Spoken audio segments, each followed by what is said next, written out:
Hi, Broncos. It's Mrs. Wilson.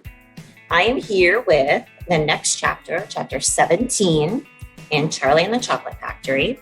It is called Augustus Gloop Goes Up the Pipe. When Mr. Wonka turned around and saw what Augustus Gloop was doing, he cried out, "Oh no! Please, Augustus, please, I beg of you, not to do that. My chocolate must be untouched by human hands." "Augustus," called out Mrs. Gloop, "didn't you hear what the man said? Come away from the river at once. This stuff is terrific," said Augustus, taking not one of the slightest notice of his mother or Mr. Wonka. "Oh boy, I need a bucket to drink it properly." "Augustus," cried Mr. Wonka, hopping up and down and waggling his stick in the air, "you must come away. You are dirtying my chocolate." "Augustus," cried Mrs. Gloop. "Augustus," cried Mr. Gloop. But Augustus was deaf to everything except the call of his enormous stomach. He was now lying full length on the ground with his head far out over the river, lapping up the chocolate like a dog. "Augustus," shouted Mrs. Gloop, "you'll be giving that nasty cold of yours to about 1,000,000 people all over the country." "Be careful, Augustus," shouted Mr. Gloop. "You're leaning too far out."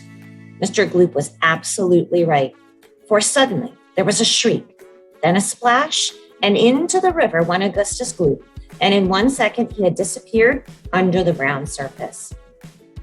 "Save him!" screamed Mrs. Gloop, going white in the face and waving her umbrella about. "He'll drown! He can't swim a yard! Save him! Save him!" "Save him!" screamed Mrs. Gloop, going. Larry said that. "Good heavens, woman," said Mr. Gloop. "I'm not diving in there. I've got my best suit on." Augustus Gloop's face came up again to the surface, painted brown with chocolate. "Help! Help! Help!" he yelled.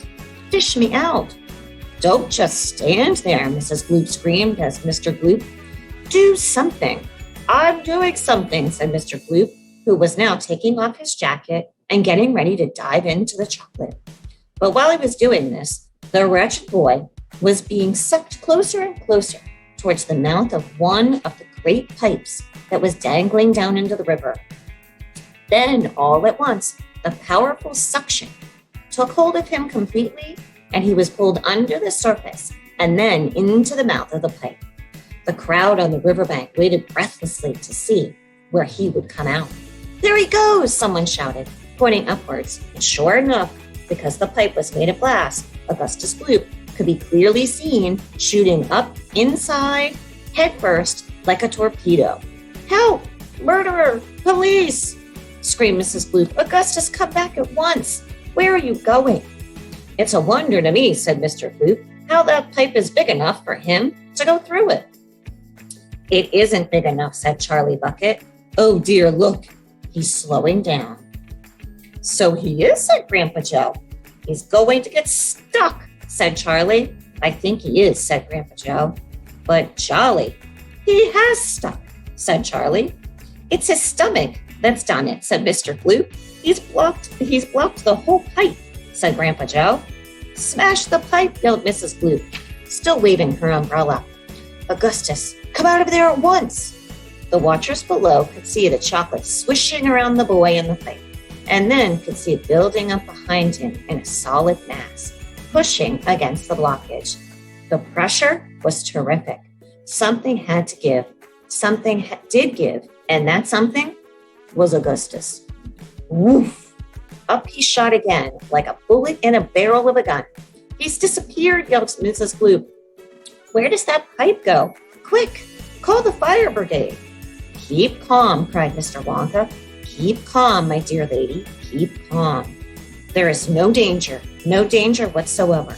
Augustus has gone on a little journey, that's all, and the most interesting little journey. But he'll come out of it just fine. You wait and see." "How can he possibly be just fine?" snapped Miss Gloop. "He'll be made into a marshmallow in 5 seconds. "Impossible," cried Mr. Wonka. "Unthinkable. Inconceivable. Absurd. He could never be made into a marshmallow." "And why not, may I ask?" shouted Mrs. Gloop. "Because the pipe doesn't go to the marshmallow room," Mr. Wonka answered. "It doesn't go anywhere near it. The pipe The one Augustus went up happens to lead directly to the room where I make the most delicious kinds of strawberry-flavored chocolate-coated fudge. Then he'll be made into a strawberry-flavored chocolate-coated fudge, screamed Mrs. Gloop. My poor Augustus. They'll be selling him like a pound all over the country tomorrow morning. Can't see my picture, sorry. Quite right, said Mr. Gloop. I know I'm right, said Mrs. Gloop. It's beyond a joke, said Mr. Gloop. Mr. Wonka doesn't seem to think so, cried Mistress Gloop. Just look at him. He's laughing his head off. How dare you laugh like that when my boy's just gone up the pipe? You monster, she shrieked, pointing her umbrella at Mr. Wonka as though she were going to run him through. You think it's a joke, do you? Do you think that sucking my boy into a fudge room like that is just one great big colossal joke? He'll be perfectly safe, said Mr. Wonka, giggling slightly. He'll be chocolate fudge, shrieked Mrs. Gloop. Never, cried Mr. Wonka. Of course he will, shrieked Mrs. Gloop. I won't allow it, cried Mr. Wonka. And why not, shrieked Mr. Gloop. Because the taste would be terrible, said Mr. Wonka. Just imagine it.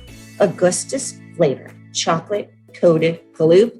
No one would buy it. They most certainly would, cried Mr. Gloop indignantly. I don't want to think about it, shrieked Mrs. Gloop.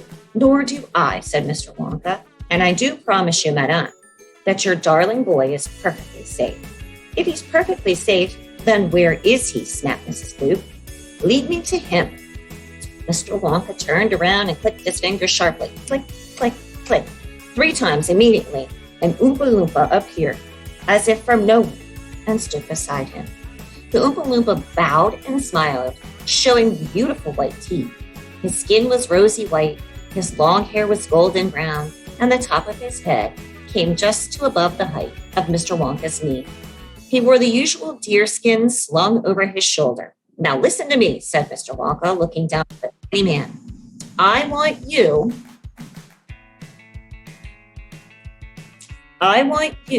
to take Mr. and Mrs. Gloop up to the fudge room and help them to find their son, Augustus. He's just gone up the pipe. Oompa Loompa took one look at Mrs. Gloop and exploded into peals of laughter. Oh, do be quiet, said Mr. Wonka. Control yourself. Pull yourself together, Mrs. Gloop. Doesn't think it is all funny. You can say that again, said Mr. Gloop. Go straight to the fudge room. Mr. Wonka said to the Oompa Loompa, and when you get there, take a long stick and start poking around inside the big chocolate mixing barrel. I'm almost certain you'll find him in there. But you better look sharp. You'll have to hurry. If you leave him in the chocolate mixing barrel too long, he's liable to get poured into the fudge boiler. And that would really be a disaster, wouldn't it? My fudge would become quite uneatable. Mrs. Gloop let out a shriek of fury. I'm joking, said Mr. Wonka, giggling madly behind his beard. I didn't mean it. Forgive me. I'm so sorry. Goodbye, Mrs. Gloop. And Mr. Gloop, goodbye. Goodbye. I'll see you later.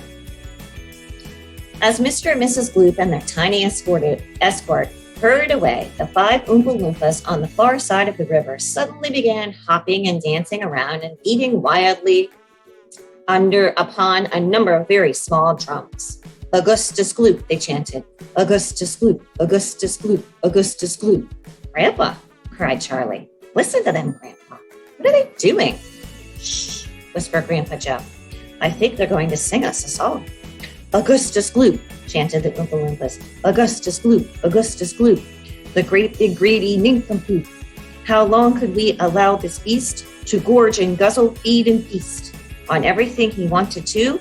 Great Scott, it simply wouldn't do. However long this pig might live, we're positive he'd never give even the smallest bit of fun or happiness to anyone.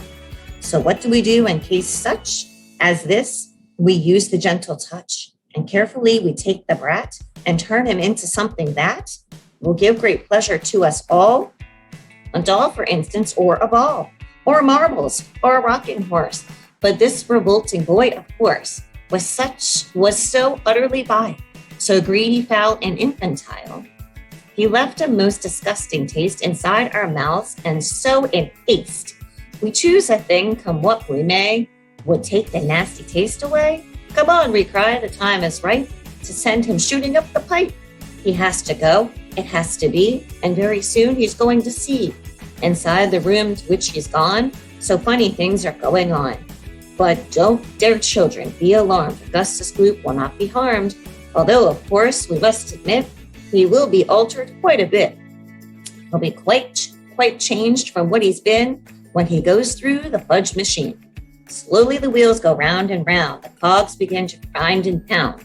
100 knives, so slice, slice, slice. We add some sugar, cream, and spice. We boil him for a minute until we're absolutely sure that all the greed and all the gall I've boiled away for once and all. Then out he comes, and now by grace, a miracle has taken place. This boy who only just before was loathed by men from shore to shore, this greedy brute, this louse ear, I've loved by people everywhere. And for who could hate or bear a grudge against a luscious bit of fudge? I told you they'd love singing, cried Mr. Wonka. Aren't you delightful? Aren't they charming? But you must believe a word they say. It's all nonsense, every bit of it. Are the Oompa Loompas really joking, Grandpa asked Charlie. Of course they're joking, answered Grandpa Joe. They must be joking. At least, I hope they're joking. Don't you? Now, chapter 18 by Bronco.